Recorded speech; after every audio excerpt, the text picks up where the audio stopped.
Let me make sure we're recording. Welcome, fellow Toastmasters and our guests, to this meeting of online presenters. We've begun. Now, guests, please note that in order to be a member of our club, you must be a current or former active Toastmasters International member and have completed at least 6 Toastmasters official speeches. But in the case of one of our guests, I know that she has substantial relevant presentation experience, so you may apply for membership after demonstrating your abilities in a 2 to 3 minute speech delivered during one of our club meetings. Now, our requests for membership are subject to approval by the members of our club. If you have not already done so, please change your panel to ensure it shows your name and role if you have one. Right-click, select Rename to do so.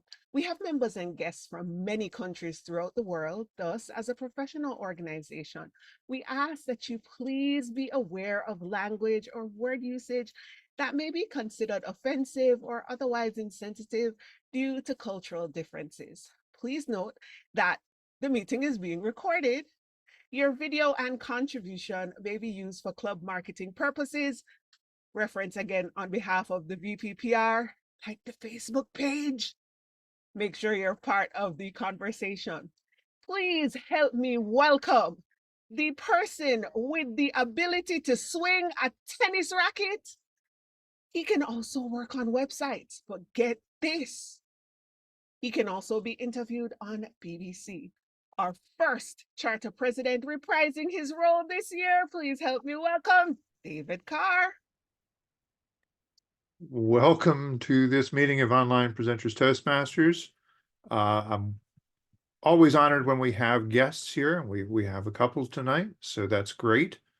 And that means that all of you who are members, be on your best behavior. We're supposed to be making a positive impression here and showing off the capabilities of this club. With that, I have nothing more to say other than to hand it over to our Toastmaster of the day, Gregory. You are on. All right. Well, hello, everyone. Welcome our guests and fellow Toastmasters. As I mentioned in the start here, this is the first time we're going at it, so let's see what we can do. As far as the meeting goes, one of the things for the Toastmaster is to develop a theme for the meeting. And I know we've been in a little bit of confusion. Unfortunately, I did this a little late. So what we have for a meeting theme for today is based on contribution. And I'll explain this here in a second. And our word of the day, I think we'll end up sticking with grit. Thank you, David, very much. That'll help. So those will be our two areas for meeting a theme and word of the day. The meeting theme today is contribution, and the reason why I ended up making it as a contribution, I thought it was fairly relevant for a couple of different things, even for our Toastmasters meeting. But earlier, I know the last 3 days, I've been listening in to Tony Robbins, who ended up having a free Time to Rise Summit. And it was every time I listen to him, I just get more and more inspired to realize how there are some really good people on this planet. And when you start thinking of all the work that he does, one of the big things that he does do in his contribution to humanity is for all of his book sales that he has right now, he makes a contribution in feeding people, and he has a goal in feeding millions of people around the world. He had this association with regards to 4 parents with a mother that were really good guys, always broke and never really having enough food, so he had a really connection to that. So when you start thinking about the aspect of like contribution, and I always think of it back after having injuries of what it's like of potentially leaving a legacy, contributing to the human family. So when you end up being down and you end up thinking, okay, going back to school and there's a last chance at it, how am I going to contribute? What kind of things am I going to do to end up helping the world? So for me, after my schooling, I decided that my soapbox to stand on is going to end up being human health through our ingestion, specifically nutrition and information. But what I would implore for most of us is when we really start thinking about what we do in the world, our actions in the world, I'd like to end up leaving with you little aspects of what we're doing to leave a legacy. And on a final note, one of the things that I know that I'm the biggest hypocrite in saying this, but is as we end up having a really good group with some really good people here, I really empathize with the executive who are putting all of this together, who are requiring all of us to make a contribution with regards to Toastmasters. And I can see firsthand that even if I'm not making a proper contribution to the club, that things won't necessarily even flow properly. So I think that the way that we contribute and the way that we are attempting to do our things makes a big difference. So it was something that I was hoping to leave as a theme for our meeting in the quality of our doing. So as far as that goes, we have the word of the day, so we'll look at being able to use that as we basically can. And as far as the tip of the day, I think we'll end up moving off to Angela Heath, where she can end up offering us a tip of the day to kind of start us off. Thank you, Gregory. Hello, fellow Toastmasters and guests. My tip of the day came from a celebration that my company hosted a couple days ago. We finished training a number of freelancers, and to celebrate, considering it was online, I jokingly said we're going to have, some snacks, but it doesn't really work that well. So what I decided to do was have something that was going to be celebratory. And so as I welcome all of these newly minted freelancers into the marketplace, they loved my background. And they were all asking, how do you always come up with all of these fascinating ways to keep us interested? And I told them it's a simple thing. It's not anything that's rocket science. And of course, you Toastmasters probably already know all of this. So what I like to do for my tip of the day is two things. One, I'm going to share my screen, and I am going to share with you exactly how I do it. So we all know that we can put videos in the background, but did you actually know this tip of the day? So when you go over to choose a virtual background, look here. This is something that I didn't know. Let me make sure my screen is showing. My screen showing, everybody? Okay. So Good. here's something that I didn't know. Go back over here. You see here, it says, do I have a green screen? I don't. You might have noticed that my background was white. It doesn't even matter what color background you have. You can always grab it and you can bleed out that color. Don't understand what I'm saying? Let me get a clear background here so I can show you. So my clear background is no background here. I'm in front of white. So I said, look, I don't have a green screen. You see how clear I look? But what if I took this check mark off, right? And what if I decided to put it back on? But now I want to show you how you just change it to any color you want to. It didn't actually show me the option right then, so I'm going to try it again. I can click on a color and it's not giving me the option. I think maybe you have to select the background image first, and then that will appear, I think. There we go. Okay, here you go. Sorry about that. So you click here and then you can go up and choose any color you want. Usually people say green, but it doesn't have to be green. It can be white. It can be blue. It can be any color you want. Now, really quickly, really quickly, some of you are probably thinking, okay, cool, I got that. But where did you get these wonderful backgrounds from? Some of you may have already heard about this resource, Pixabay. You can go over to Pixabay and you can get free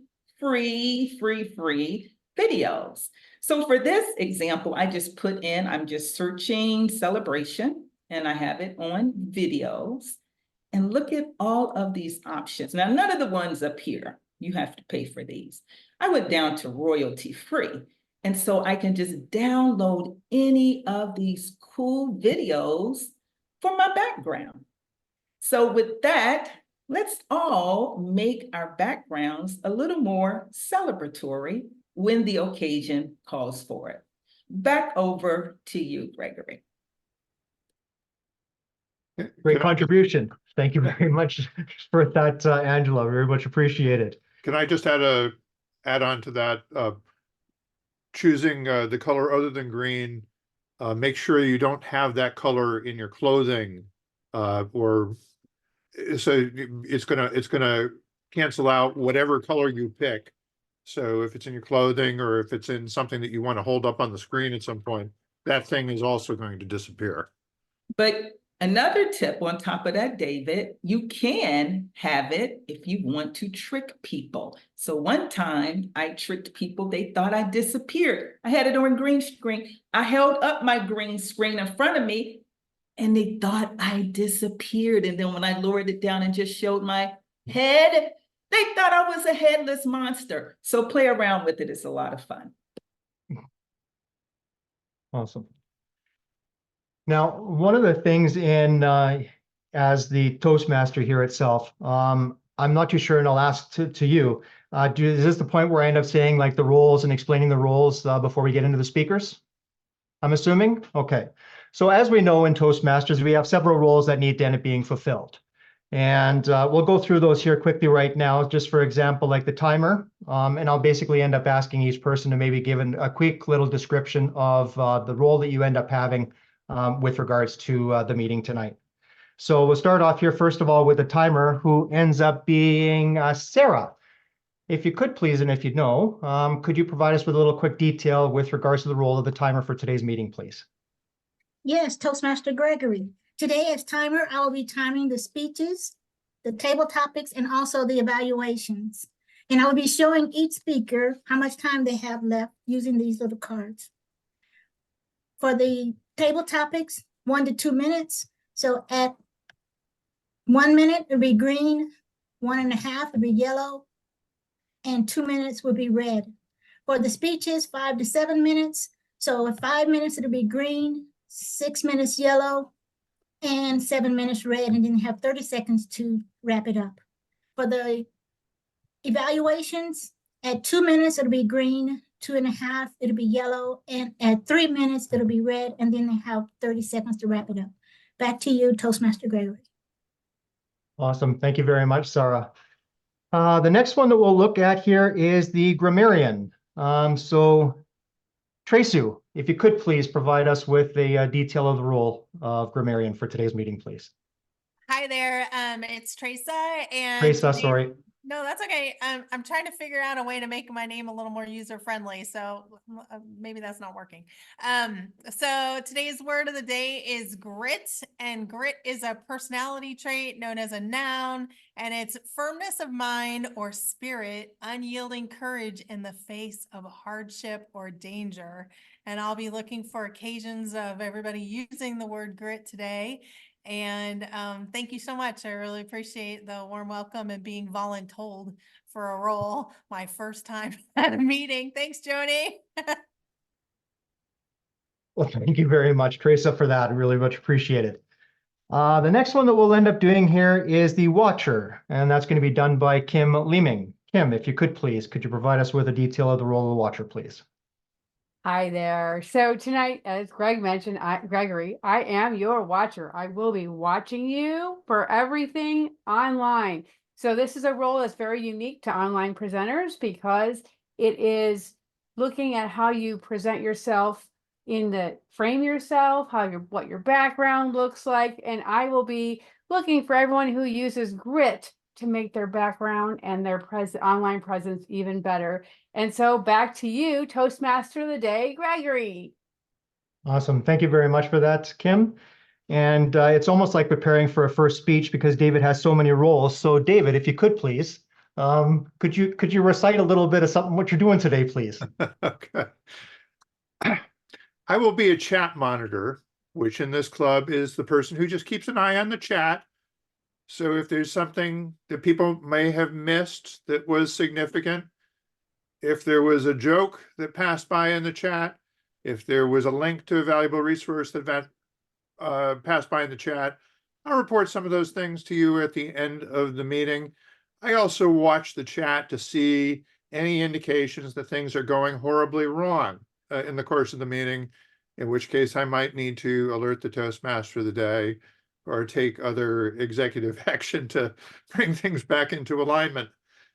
Also, through the chat, we will be asking for votes. We do vote on best table topics, best speaker, best evaluator, or most improved in any of those things.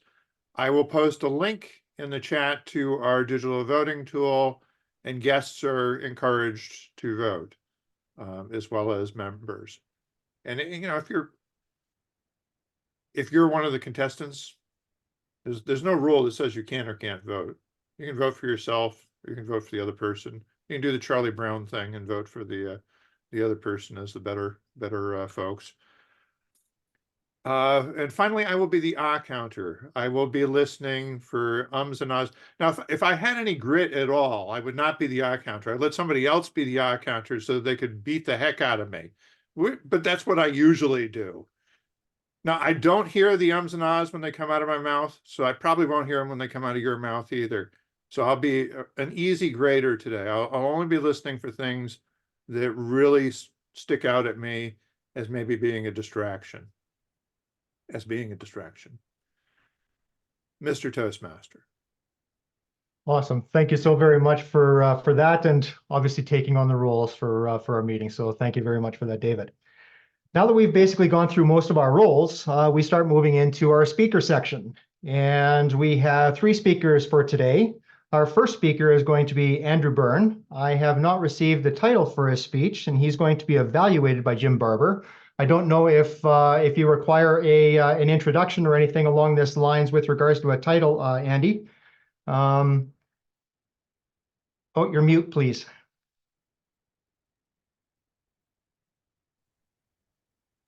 If you refresh your screen, I put it in late, so it's in the document. The project I'm working on is evaluation. It's under leadership development. And the title of it is Evaluating in Multiple Ways. It's a 5 to 6 minute speech. So then what we can do, would you like to introduce that then, Jim, for your evaluation, or would you like me to? And then Andy can give us an idea on evaluating in multiple ways. You are doing a fantastic job, Gregory. Keep it up. Very good. Thank you. Appreciate it. Then I tell you what, then what we'll do here is we will introduce Mr. Andy Bern for our first speaker, evaluating. I'm sorry, I missed the last one, in multiple formats. Andy Burns, evaluating in multiple formats. Take it away. Thank you very much. Evaluation is considered the most important part of our meeting. Our meeting is divided into 3 components. The first is the prepared speech. The second is the impromptu speech. And the third is the evaluation section, where as an experiential club, we share our impressions of what we heard, how we felt, what we saw, what we observed. Most of us, as we entered Toastmasters and learned about the evaluation process, were told about the Oreo cookie or sandwich approach. And that approach is one that many of us have used for years. What I did not know until I went to this particular conference was that there are many different approaches, And so when I look at it, it's called the Maven Manifesto, M-A-V-E-N, the Evaluation Maven Manifesto. And you have many different techniques. Who's used some of these techniques? Anybody? Okay, one person. Let me just mention the different ones that are out there. And if you know or have used them, just raise your hand. The glove technique, the ANSVA technique, the POSE technique, the flow technique, the gift technique. If you've never heard of these, let me just throw this up for you to see. And why is this not showing up? The first one is the ANSVA technique, which stands for attention, need, solution, visualize, and action. And you use that when a patient, when a speaker has a structured, persuasive speech based on Monroe's motivational sequence. The next one identified is called the COD, which means that you're listening for content, organization, and delivery. The next is called the flow technique, the introduction, body, and conclusion is what that's all about. The gift technique is good, inform, fine-tune, and thank you. The glove technique, who knows what this stands for? The glove technique stands for gesture, language, organization, voice, and enthusiasm. Got another page here. Who knows about the HSF technique? Anybody? That's what I heard, what I saw, and how I felt from the speech. Then there's PIES, P-I-E-S, which is positives, improvements, encouragement, and summary. The next is POSE, positives, objectives, suggestions, and encouragement. The next one I know that everybody's already said that they've heard something about, the sandwich technique, the positive, the improvement, and the positive. Lastly, there's the team round robin approach. So those are the different approaches that are available to everybody in the process. Now, evaluations have a particular structure within Toastmasters. The evaluation scoring is from 5 to 1, and they identify how you felt about the speech. Was it exemplary? Did it excel your expectations? Did the member accomplish what was done? Was it emerging? The member's ability to accomplish the competency and see that emerging. Or one member is developing their competency. So these are the things that are done. There's a 3-page evaluation that each person gets in doing their speech, and it's attached to the project that you're working on. And in that, you will see that there are categories for clarity, vocal variety, eye contact, gestures, and more. Finally, there's a page 3. And page 3 gives you an explanation of what each type of evaluation is supposed to do. When you get your chance to evaluate a colleague member in the club, you can then say, aha, I know what's going on, and this is my reason why. So this is the kind of thing that we do in evaluations. Some clubs actually pull out the evaluation contest sheet and use it at every club meeting so they can get familiar with and comfortable with the evaluation process, whether it's evaluations for speeches or table topics. There are evaluation sheets for everything. One thing to consider, if you want to get better, make sure that whatever you're doing, you're measuring. If you can measure it, then you can identify how you can improve. And that's what we're all about in Toastmasters, improving and evolving as we speak, act, lead, and think about things. I look forward to each of you getting evaluations, not only by myself, but by other members, because everybody has a different experience that they bring to the evaluation. Therefore, everybody has something valuable to provide. Back to you, Toastmaster of the Day. Thank you very much for that, Andy. Every time that we listen to you, I'm actually quite impressed with how you end up speaking, like with your cadence and such. So so that was absolutely fantastic. So the next speaker that we have coming up here is, I believe she's still a guest, Elena. And is this by any chance your icebreaker, your first guest speech? Yes, but would be my icebreaker with you, but it's not really an icebreaker of the Toastmaster. Well, that It's some, sounds okay, some speech that I prepared before. Then I think would be very nice to share with you. all right. Well, if that ends up being the case, then why don't we end up starting off here with Elena Sandoval and her icebreaker speech to our Toastmaster Online Presenters Club. Elena, you're up. Thank you. Will it be 4 to 6 minutes? It would be the 7 minutes, 7 and 7, 5 to 7 7. as 5 to because 7. 7 minutes. Okay. Okay, okay. First, I will share with you the presentation because it's part of my last project in my innovative planning pathway of the Toastmaster, about to discover my leadership style. Okay. So,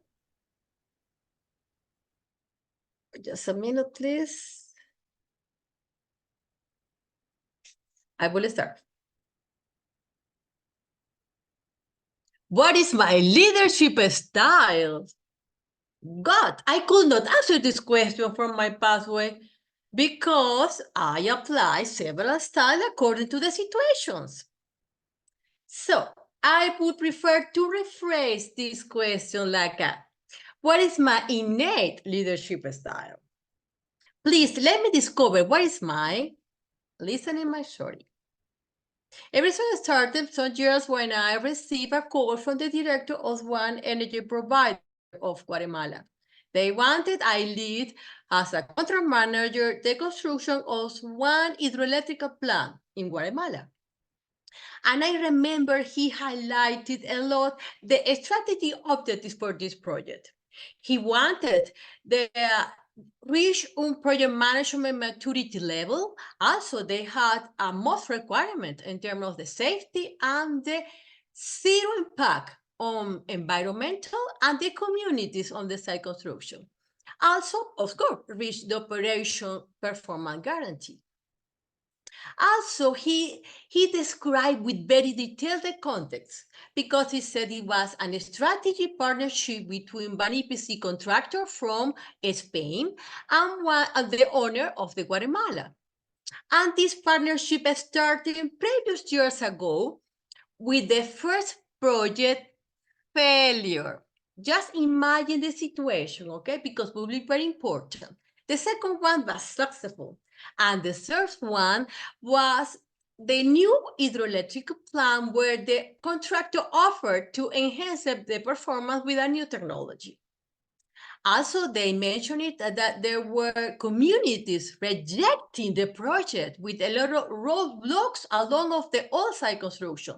So the contractor submitted a lot of claims for standby, and this created a lot of delay. Continue with this complexity context of the organization.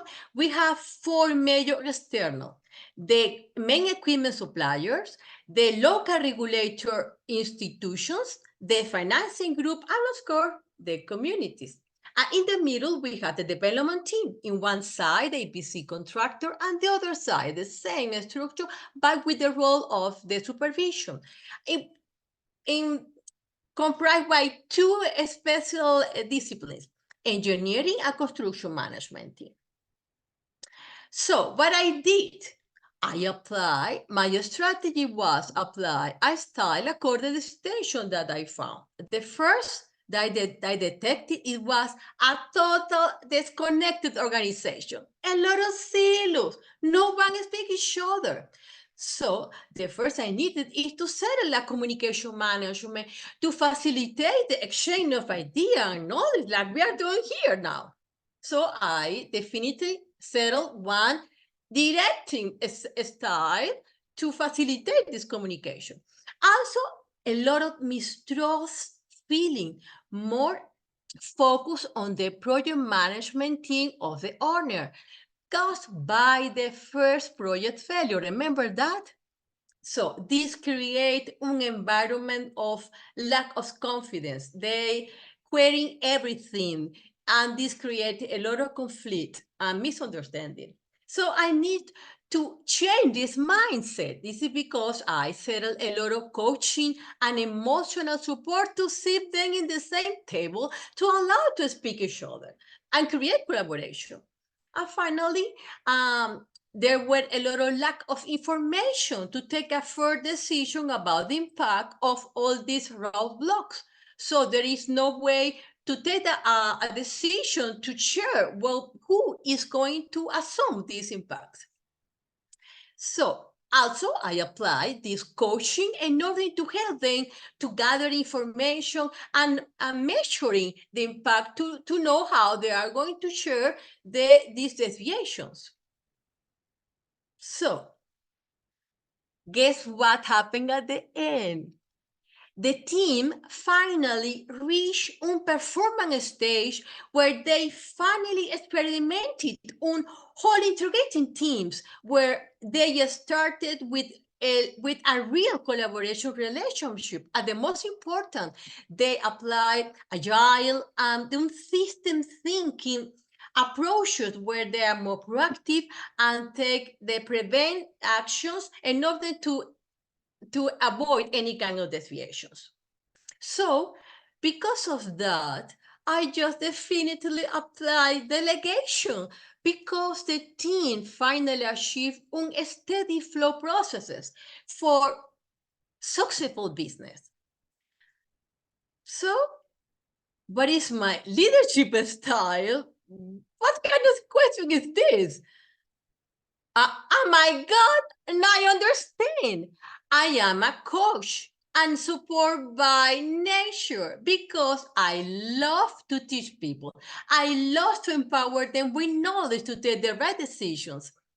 So also I understand why it's quite important to understand what is your innate leadership style, to stretch it and reinforce the others' knowledge when you will need apply. I discovered what is my leadership style. And you know what is your leadership style? So start reinforce the other. Good luck. Thank you.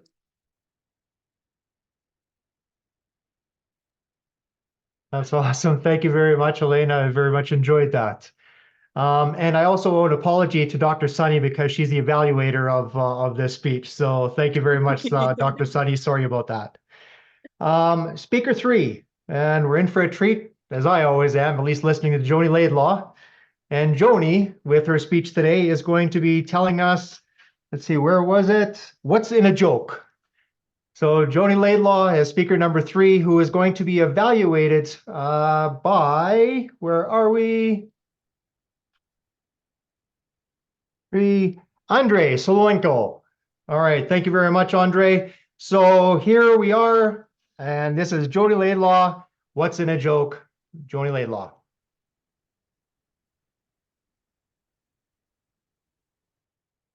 My granny you is dead to the frog. For those of us who aren't native Patois speakers, don't worry, I'll translate. When I was really little, my grandmother would always say, whenever I hit on a piece of humor that I thought was exceptionally great, considering my brain at the time, she would say, what you think is a joke may cause the death of a frog. I never understood that phrase my entire life until one day I was at school. All the boys were gathered around laughing. They were kikiki. By the way, that's how we laugh in Jamaica. They were laughing, and I could not understand why. because there was a bee trapped in a flower. Drown it, was what they said. My heart broke. All I could think was this poor little bee inside of the flower. But they were cackling. And it was at that moment that my grandmother's phrase came back to me. What is joke to you is death to the frog. My version of comedy has always been self-deprecation. Remember, I'm the person who is there crying internally at the bee. Growing up, I watched a lot of television. I was always the person who closed their eyes at the horror scenes, but not just the horror scenes. Do you know that moment in the movie where persons got so thoroughly embarrassed? I couldn't watch it. I couldn't listen. Couldn't bear to see it.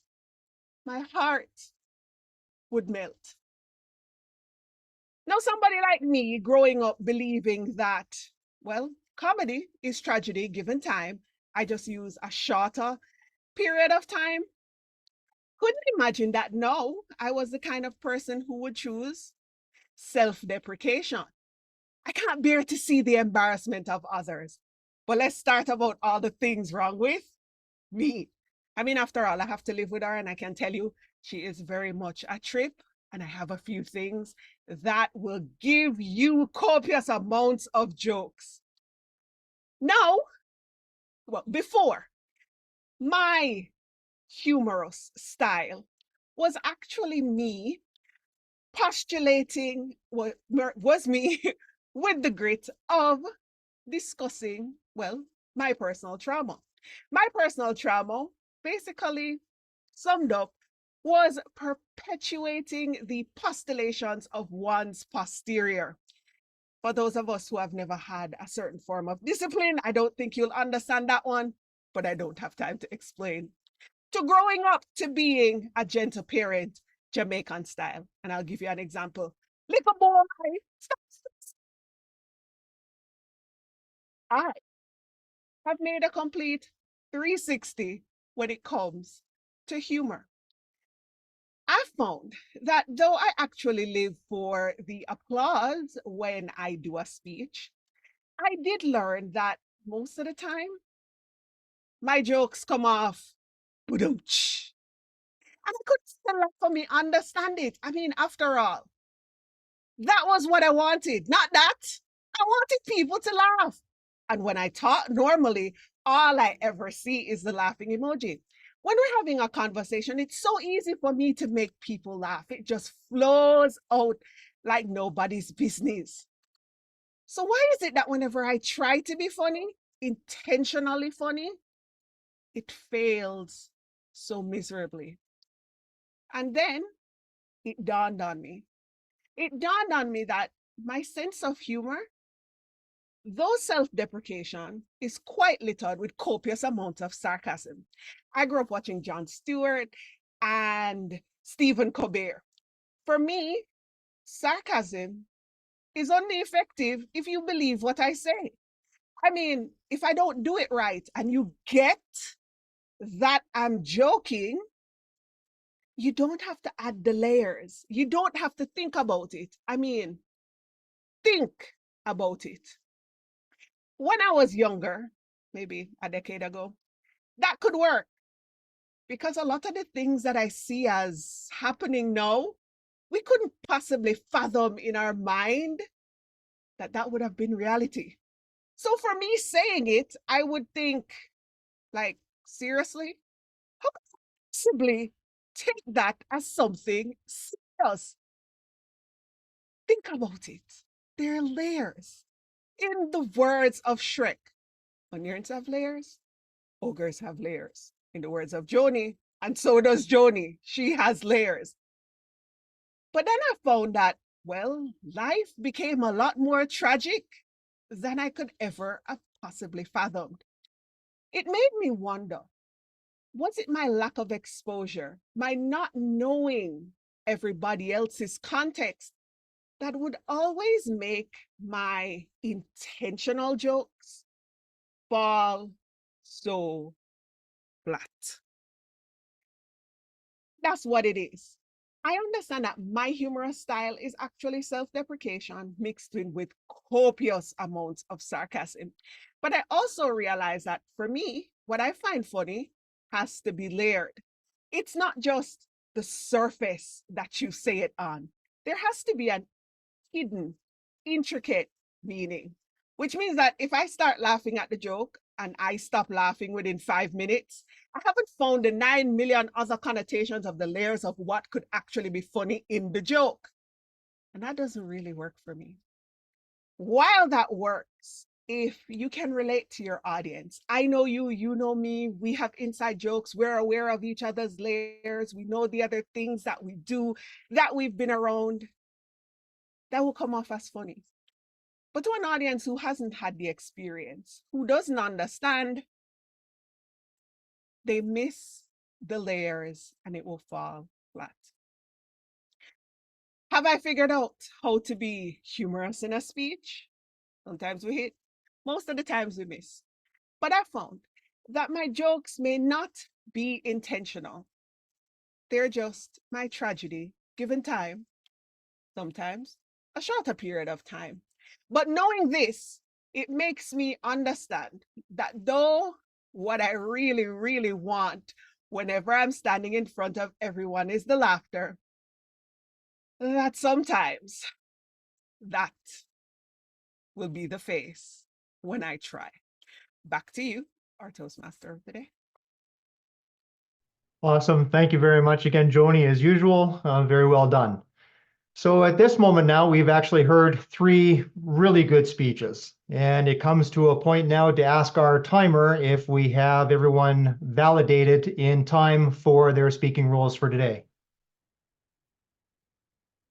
So Madam Timer, yes, sir. Thank you, sorry. All speakers are okay.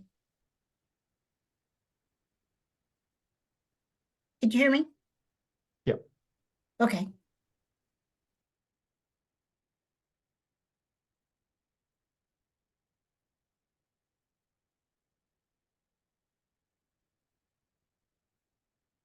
So was everyone qualified then for the speakers? Everyone qualified? Okay, fantastic. And then what I will instruct everyone to do is in the chat area, we have a vote for your choice on who delivered the best speech for today. So if you could please maybe in the chat, before we end up heading over to our table topics, if we can just end up offering a vote for that, that would be fantastic.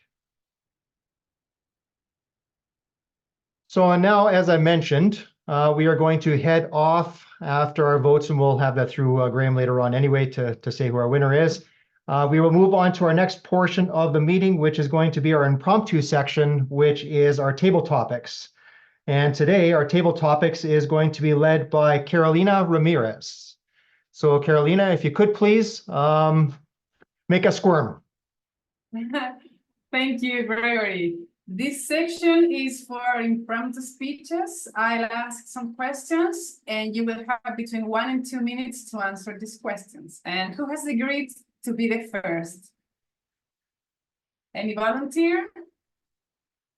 Okay, I choose one. The question is, how can a normal person make a difference? Because today we are talking about contribution.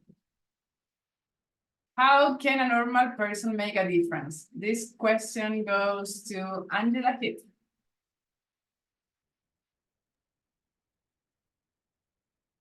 Who's got the question? Angela Hitt. And Angela, you're muted. Fellow Toastmasters and honored guest. One person makes a huge difference. Think about it. Most great movements start with one person with a vision. Their vision is communicated so clearly and so emphatically that they draw other people to their mission. We can think of so many people who made a difference. Think about Abe Lincoln. He made a difference. He had a small group of people, but the thought started with him. Think about Martin Luther King. He had the dream. The whole group didn't have the dream, but after he communicated it with such power and love, people were attracted. and he made a difference. Think about you. I'm sure you make a difference in your sphere of influence. There's something you've done, there's something you said, there's something you stand for that others say, hey, I want to join in with you. And then when the whole group gets together, we can work on this thing and spread the goodness. So yes, of course, one person can make a difference. The question is not, can one person? The question is, what difference are you making?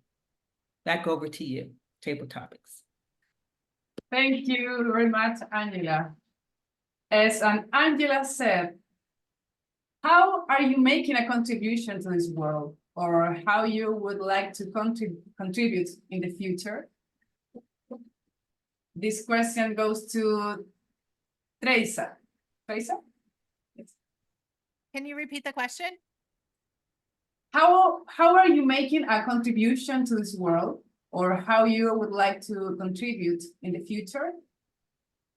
Oh, thank you very much for asking. I am currently doing paid speaking gigs, and I am brought into corporations, and I talk about the neuroscience of change and how our brains adapt or don't adapt to difficult changes within the organizations, to things that are happening in the culture and with themselves, and how you can develop a skill set to be, more gritty, more resilient, and show up better at work. And how that impacted me personally is that I did a TEDx talk in 2019, and I realized that I was hijacked by my own emotions to the point where I procrastinated so badly that they almost took me off the agenda.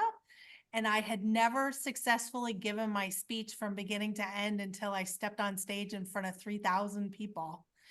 And fortunately, it worked out okay. But at the end of it, I was like, what the heck happened to me? And I started mining, and I realized that that was preventing me from doing a lot of the things that were really important in my life that I actually wanted to do, but didn't know how to show up well for. And that took me down the path of neuroscience. And so now I talk about neuroscience and what's happening in your brain that's actually keeping you from doing some of the stuff that you actually really want to do, and how to overcome that. So that's my dent in the universe. And I have speaking to thank for that, for sure. So thank you for asking. Thank you very much, Teresa. Very interesting though you're doing. Next question. In your opinion, who is the person who has made the greatest or one of the greatest contributions to the advancement of humanity? And this question goes to, this is difficult. Joni. It is difficult to answer that question. I have a huge list of things that I love, that I take for granted, that I look forward to. I mean, even now, I wouldn't know all of you if the computer wasn't invented. But then there's artificial intelligence, which I am a big proponent for and makes my life a whole lot easier. But think about the little simple things like KFC. And the first person who decided to come up with the original recipe. I know most people wouldn't think about that. Or Pepsi, not Coke, Pepsi. But all those persons have a significant impact on my daily life. They're a part of my existence. And if they hadn't created it, well, maybe if I didn't have Pepsi, I could drink coffee, but it's just not the same. I'm just saying. That's why it's so hard to pick one person. If one thing went away, maybe it would have been replaced by something else. And if one person's idea didn't occur, another one would. For example, while there's Facebook, and I spent copious amounts of time on Facebook, then Instagram, now there's TikTok. There's a lot of variation of things that could happen. Again, Pepsi, Coke. The point was, though, does anybody remember Live Digital? By the way, that was before, or MySpace.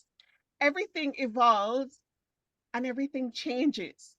There isn't one person, there is an idea and ideas that grow. So I couldn't pick one because the one for me has, well, many layers and many choices of what I could choose as the one that I find significant. What I will say is the combination of all of the ideas and the evolution of everyone, both good and bad, have culminated to come together to create the reality that exists. Are there things I'd want to change? Yes. But I still appreciate all the things that make life beautiful, hopefully with some grit and determination. Back to you, our table topics master. Thank you very much, Joni. I cannot choose one either. If you have enough power and money to solve one of the world's problems, which problem would you choose to solve and what would you be your idea to solve it? Andre.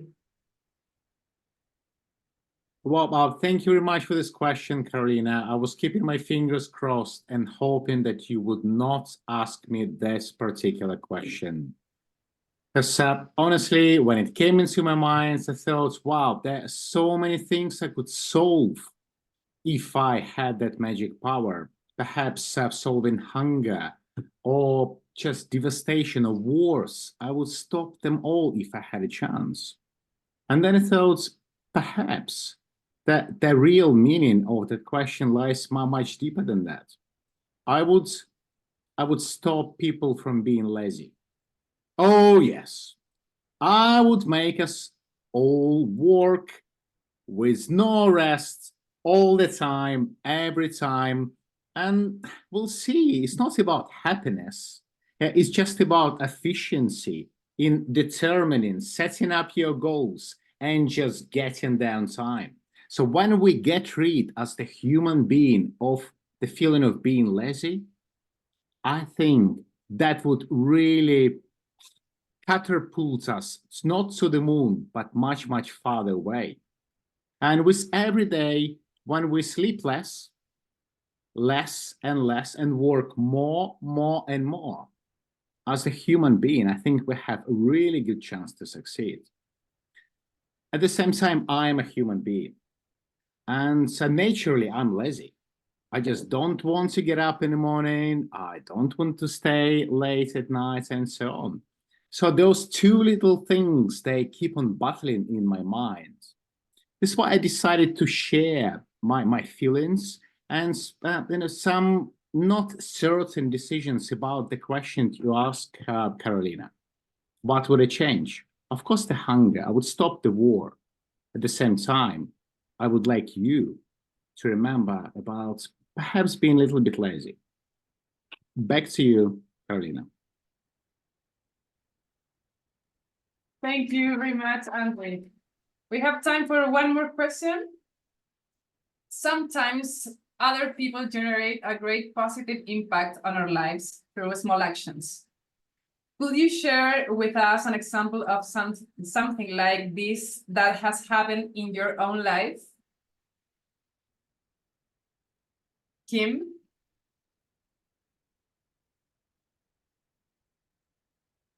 Thank you for that question, Carolina. Although I honestly don't know that I really have an answer for it. I'm going to answer Andre's question because I was so hoping you asked me that. So to answer Andre's question, which is what would you change in the world? It would be Alzheimer's. I have been touched by Alzheimer's for the last, I'd say 30 some odd years. So my mother had Alzheimer's, pretty much my mother-in-law, and we've been the caretakers for it. So I'm going to take a more positive and glass half full and funny approach to tell you about it. So some of the funny things that happened was and it's a horrible disease and I really would like to fix it. But so my mother-in-law, she used to time warp. My mother never time warped. And when my mother-in-law would time warp, she would go back 30, 40 years and she would look at my husband and think that that was her husband. And so even though that was her son, and so she would say, Jimmy, and she tried to get him to jump into the bed with her. And it was just, ew. And then what she would do was she would look at me and she'd say, I know what you're gonna do with him. You're a floozy.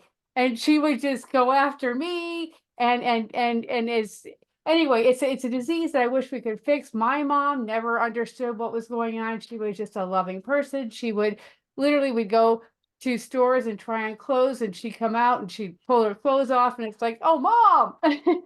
So if there is a disease or anything that I could help solve in this world, it would be Alzheimer's. It's a disease that people I don't think understand unless they've been touched by it.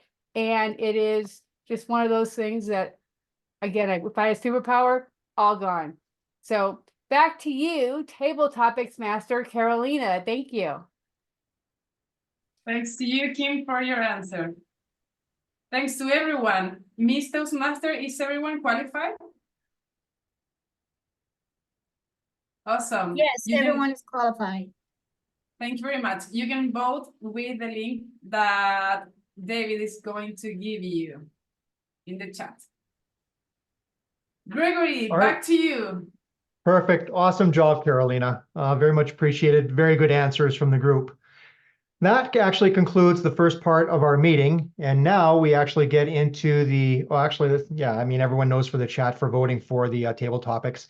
The second part now comes into the evaluation aspect of the meeting. And this will be headed off by a man with his communication skill that clearly must have an incredible amount of grit, which will be Graham Carnes. And I would ask very kindly if Mr. Carnes can continue and lead us to the end of the meeting through his evaluations, please, as general evaluator. With great joy. I thank you, Mr. Toastmaster, for leading the meeting thus far. Everybody here is a Toastmaster, so I don't need to go into too much detail, but I do want to make the point that, to me, evaluation is the cornerstone of the Toastmasters experience. Learning how to make prepared presentations is important. Learning how to do impromptu speaking is important. But learning how to provide feedback that benefits not just the speaker, but the audience as well, and perhaps most importantly, yourself, that's what evaluation is all about. And that's what makes this organization different from other public speaking organizations, Dale Carnegie, Rostrum, those sorts of things. This is the cornerstone of the Toastmasters experience. And so that's why tonight I'm looking forward to getting 3 separate evaluations tonight from 3 good, strong evaluators. The first of those is going to be, and I guess I shouldn't have built him up quite so much, but we know he's good and we know that he knows he's good. Let's find out how good he actually is as Jim presents his evaluation of Andy Bern's presentation. So 2 minutes with lights at 2, 2.5 and 3. Welcome, Jim Barber.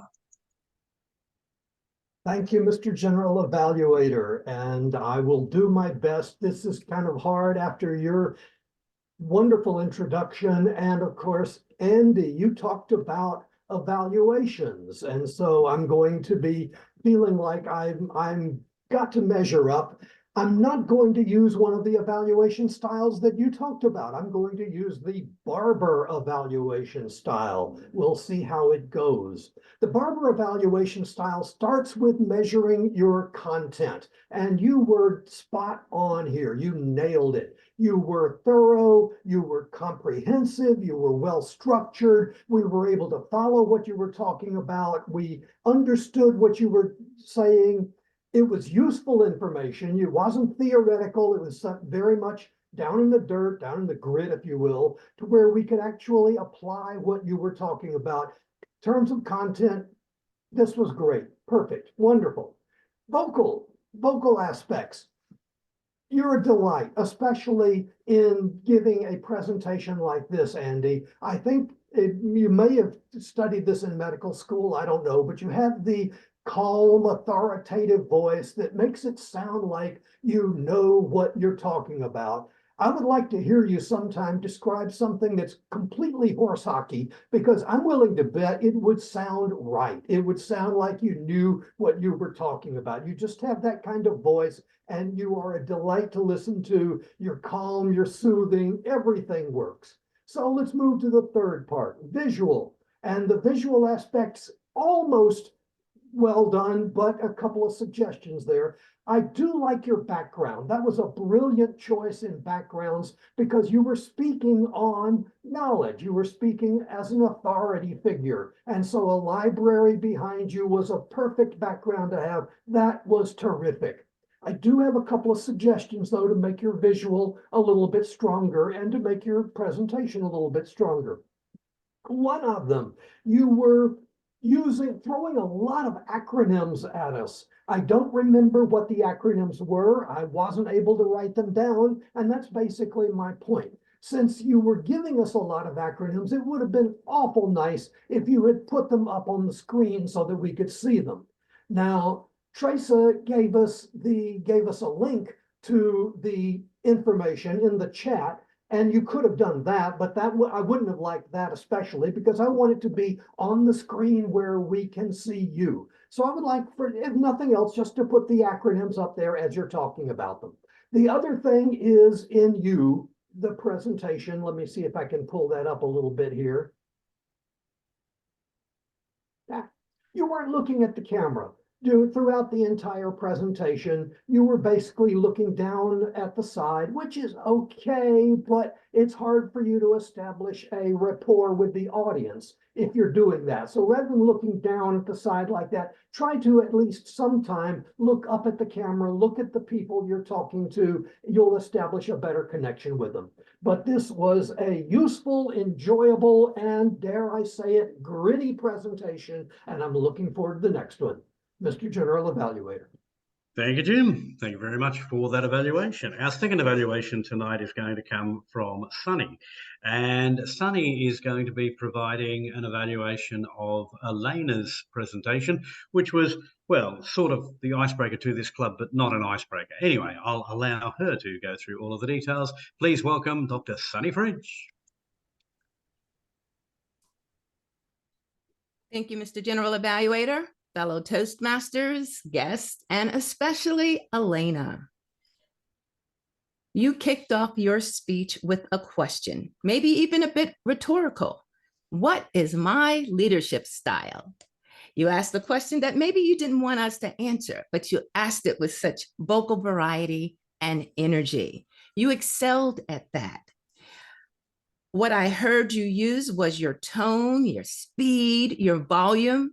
Then you coupled that with some gestures and you had fun as you talked about your situation and how you discovered your innate leadership style, which I was so busy listening to you, I wasn't sure what it is. However, what I am sure of is that you excelled and you explained a problem and then you came up with a solution as you did learn your leadership style. Now, what you may want to work on, Elena, is your PowerPoint. I love the fact that you were sitting in front of your presentation. You weren't just in a box. That was really good. What I've learned over the years is sometimes less is more. You had a lot of information on the screen. And what the audience tends to do when you have a lot of information is they read ahead of you. And you don't want your presentation to be a distraction. So one suggestion I would have is that use bullet points and reveal your information one bullet point at a time, so you stay in control of that information. The other thing is, if your information doesn't really correlate with what you're saying, then what happens is we may not hear what you're saying because we're looking at that information. I think I saw the word strategic and a few other words. I'm not sure if you really needed all of that information. And one suggestion is just to go back and look and see if you might want to streamline, have a little less information on the screen, and then reveal the bullet points, and then we can focus on what you are saying. You may want to challenge yourself by working on your virtual background. When you were making all those wonderful gestures, a lot of times I thought you were Kim leaning. You were having some disappearing acts. It was like magic. You were there, your hands were there, but it fell into the background because sometimes if you don't have a green screen, and I don't know if you did or not, but if you did not, sometimes you need a lot more lighting to make everything come together. So in conclusion, continue to have all of that wonderful energy that you exude, which is so key, because if you're energetic and passionate, then your audience is more energetic as well. They want to continue, they want to hear what you have to say.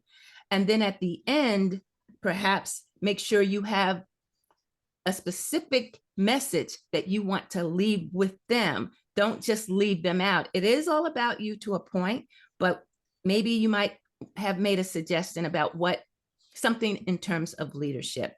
I will stop there and tell you that I really do believe you have a great leadership style. And John Maxwell says leadership is influence, nothing more, nothing less. And I believe that you're going to be able to work with your organization and exude a lot of leadership in the days and weeks to come. So thank you for sharing your innate leadership style. Back to you, Mr. General Evaluator. And thank you for sharing your evaluation there, Sally. That was terrific. I'm actually going to talk about something that you did there in my general evaluation if we get time, but thank you very much for yours. Our third evaluator tonight is Andrei Smolenko, and Andrei is going to be talking about Joni and her humour style and lots of other things as well. This is going to be a tough evaluation, but I know that he's up for it. Please welcome Andrei Smolenko. Thank you very much, Graham. Indeed, it's a tough evaluation because Joni's speech about developing and discovering her sense of humor and the way she did that, it was amazing. I really, really enjoyed the story from the outset with the question and the storyline starting with her grandmother questioning that little girl with that Jamaican proverb, what's funny for you can be death for the frog. And that stayed throughout of her story. Then she moved from her childhood into the present days and was about movies. It was about the challenges that she faced and we all face in our life.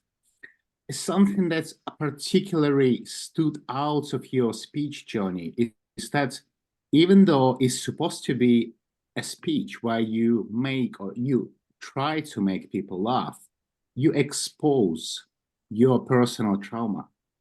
And I want to applaud you personally for that. As I'm still going through that engaging humor path that you're going through. And one of the things I found perhaps you use is when we expose the things that happen with us in our life to the audience, is the hardest thing to do.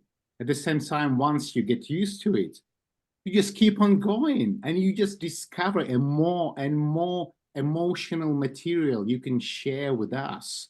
So in my view, it's an amazing way to go through some things in life, and it's what you show us. I really enjoyed it. Your nice and stylish graphical effects on the sides, and then getting to the points as well. Coming back to the story about what's funny for you may be dangerous or deadly for the frog.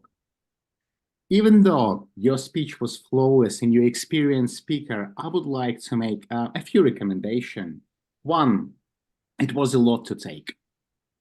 Personally, to me, I would love you to stay on a few stories, simple to digest, get into the detail. Two, again, perhaps slow down.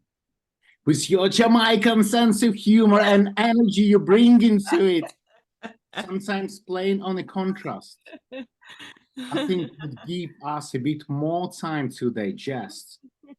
And you are a natural speaker, and perhaps a challenge for you to engage a little bit more with audience. Calling out that girl from Jamaica, and you young man, give us a bit more time to talk. Overall, on your level to engage in humor and sharing the real troubles that you had. In that way, I believe you're in a really good way to not only enhance your life and make us laugh and just get to the way next level in your communication. Look forward to your next speech. Back to you, Mr. General Evaluator. Oops. Thank you very much, Andre. And Sarah, can we get the time for Andre's presentation, or at least tell us whether he's eligible? He's eligible, 3 minutes, 14 seconds. Thank you. So that means that both Jim and Andre are eligible for Best Evaluator. Sunny, I'm sorry, you blew it, went out to 3:44. Life's tough, then you die. So if you can please vote when the voting option comes up, can you please vote for either Jim or for Andre for Best Evaluator for the meeting. Now, we are running perilously behind time, so I'm going to ask all of our various participants to give us their reports in as rapid a manner as they can, but still meet their requirements. So I'll call, we've done the timer, so let's move to the grammarian. Can I get a grammarian's report, please? Who was our grammarian today? Nobody seems to Sorry, be I was just volunteering. voting. That's all right. Yeah, I know that. I've done that myself. So yes, Tracer, if you can give us your grammarian's report, please. Yes, so the word of the day with grit. I am not sure I caught everybody, but I want to thank Kim, David, let's see, Joni, Jim, and Gregory who used the word of the day. Is there anybody I missed? Nope. Awesome. All right. Thanks, everybody. I'll turn it back over to you. Thank you very much. I'm hoping my microphone is on. I can't see here we go. Here's the right screen. I've got too many screens open. Yeah, anybody have that problem? Let's move on to the watcher, and I think that's Kim Leeming. Thank you very much, Graham. Okay, so Angela, perfect. You demonstrated my whole job. Everything you said was like spot on. Everyone listened to Angela. Perfect. Do that and great. Andy, nice background with the bookshelves. Elena, oh my gosh, great job. So what you did is you had your presentation to one side and yourself on the other side, and it was awesome. So big thumbs up. And then Joni, you were perfectly centered. And I gotta tell you, what you did is hard for me to ever do. You just have your whole face in the screen. And so we saw every emotion, everything, and that was wonderful. And I loved your emojis and all that. And back to you. All done. Thank you very much for doing that tonight. Now, we've had the watcher. Let's move on to the verbal equivalent of the watcher, and that's David Carr as our R counter. Sure. And I might as well do chat monitor at the same time-ish. Excellent. No, I promised to do a terrible job at this, and I think I followed through on that. I noticed that when somebody like Elena is speaking in not their native language, they don't tend to use a lot of ums and ahs. They're probably focused on the actual words that they want to get out. She maybe had a start over in there somewhere. Let's see. Joni, I think, had a quick start over, but nothing big. Gregory, I think you used a few ums and ahs. What stands out for me more, and I'm not sure this is exactly an R counter bit of feedback, but I'm going to give it to you anyways, is that you use phrases like, well, we all might as well basically, and then you say what you want to say. And that's sort of the same thing where you're sort of filling in space with words that don't need to be there. And so over time, as you get past the jitters, you're doing this for the first time, so I can't give you too much of a hard time, but as you work on polishing your skills in general, the more that you can tighten things up, and in your speeches as well, to try and just have the words that actually move your point forward would be a good thing. As far as what was going on in the chat, we had some compliments for Andy's background. Although, Andy, I have to tell you that it creeps me out when the bottom of your torso does not align with the bottom of the screen, and we get a little floating, disembodied, ghostly effect there. So if you can try and just line that up, that I think helps make the effect be more positive. Lots of compliments for Elena in her speech, and also during table topics, a lot of sympathetic comments from people who've also dealt with Alzheimer's and other mental health issues in their families. It's a challenge for us all. Mr. General Evaluator.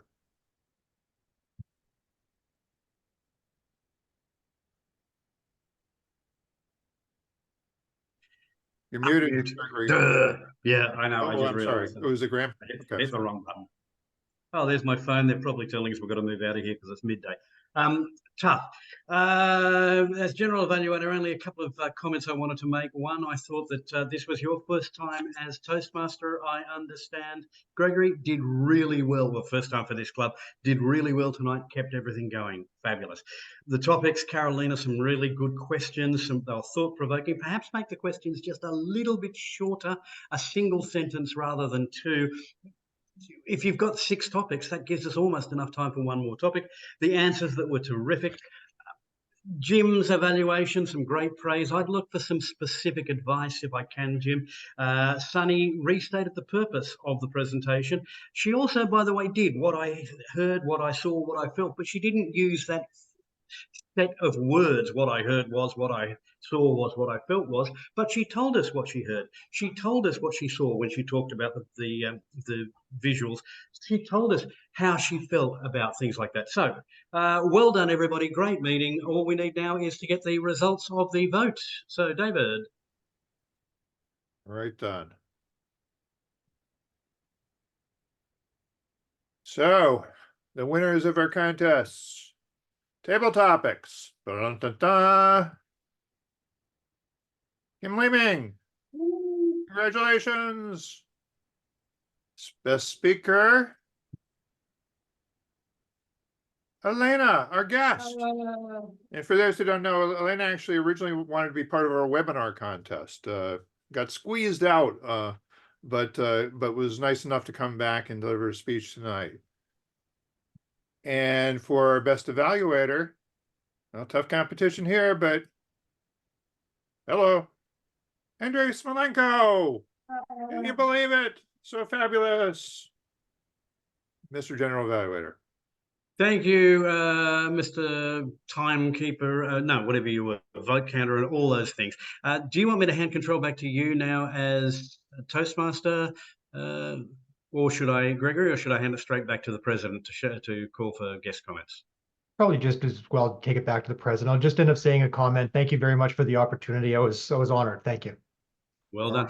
I'll hand it back to David, and I'm going to have to go because we were supposed to check out of this room about 3 minutes ago, and I think the cleaners want to come in and get things done. Thanks, everybody. See you next week. Thank you, Graham. And for the benefit of our guests, Graham often joins us from the road at various locations. Sometimes aboard cruise ships. Might be a hotel this time. You don't have to tell us now, Graham. Get out of the room before the housekeepers get any madder at you than they already are. Teresa, how did we do at making a positive impression on you today? And give us a little bit of feedback. This was so fun. I really enjoyed the warm welcome, the camaraderie, the introductions to everybody in the group. Out of like 10 Toastmaster groups that I've been to, not one has done that, introduced everybody. So I thought that was really special. And I learned a lot. The evaluations in this group are at a higher level than I've experienced in other places. And so I really appreciate that. I think that helps make everybody a better speaker. And I learned a lot just from watching everybody. And so thank you. Thank you so much. I appreciate it. Woohoo evaluators. Yeah, are you coming back next time? Yes. Thank you very much. Okay. And I did want to just mention to Kim, have you heard Steve Martin talk about dealing with his mother when she was having memory issues? Honestly, no, and I love Steve Martin. So No, should I look it up? He said he talks about this being challenging, but also sometimes hilarious. And the example that he gives is when his mom asked something about, where his father is, and you know, Dad's been dead for a decade or more. Mom, sorry to break this to you, but Dad's been gone for 12 years. She says, well, that explains a lot. So sadly, I've still been through that. I mean, it's I I can make it funny because honestly, it is funny, but yeah, no, I totally get it. And it's yeah, I mean, it is funny. I think you can make a whole sitcom out of it. Yeah, it's the human condition, and I think we're all you know, I'm terrified of it. I mean, I've got it in my family as well. So, but yeah, we've just dealt with it for many, many years. But no, it's I want to make it funny because honestly, there are funny aspects, but it's I mean, the underlying thing is it's not funny, but it's funny. it's funny, but it's not funny. Okay. Right? I don't know how else to say it. Yep, absolutely. Hey, Kim, to put your mind at rest, there's a new drug that's going to hit the market in June that will definitely be helpful for Alzheimer's. Oh, really? I keep hearing about this, Andy, and that'll be wonderful, but I will tell you that my mom was diagnosed with Alzheimer's in 1985, and she had Aricept and all the other drugs behind it, and she did not pass away until 2017.